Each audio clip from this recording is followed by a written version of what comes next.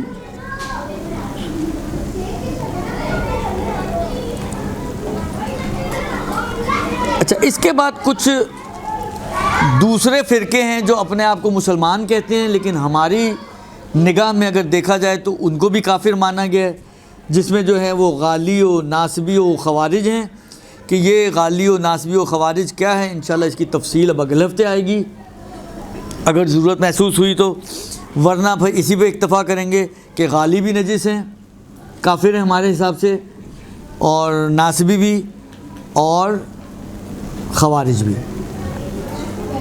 درست؟ یہ تینوں بھی. چلیں 2 منٹ ہے، میں 2 منٹ میں اس کو جلدی آپ کو ایک لائن میں ان کی تعریف کر دوں. اب دیکھیں تھوڑا بہت پلس مائنس ہو سکتا ہے، اختلافات ہیں، لیکن ایک بہت ہی سرسری سے اگر میں آپ کو تعریف کروں تو غالی وہ ہے کہ جو اہل بیت کو ان کے مقام اور حد سے بڑھا دے. مثلا یہ قائل ہو کہ علی اللہ ہیں، یا یہ قائل ہو کہ اللہ ان میں حلول کرتا ہے، ان میں سما جاتا ہے، یہ ہیں غالی.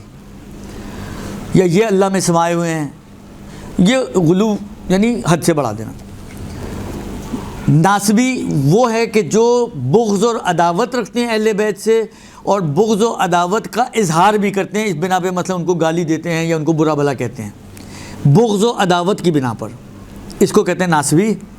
اور خوارج وہ ہیں کہ جنہوں نے کسی بھی امام کے خلاف خروج کیا ہو، جنگ کی ہو، تو بہت سارے آپ کے لیے چہرے عیاں ہو جائیں گے کہ یہ سارے کے سارے ہمارے حساب سے جنہوں نے بھی امیر المؤمنین علی بن ابی طالب کے مقابل میں جنگ کی ہے، چاہے وہ مرد حضرات ہوں، چاہے وہ خواتین ہوں، چاہے وہ بچے ہوں، چاہے وہ بڑے ہوں، بالآخر وہ خوارج ہیں اور ہمارے عقیدے کے حساب سے وہ بھی کافروں کا حصہ شمار ہوتے ہیں اور نجس ہیں۔ وصلی اللہ علیہ وآلہ وسلم، باقی بعد میں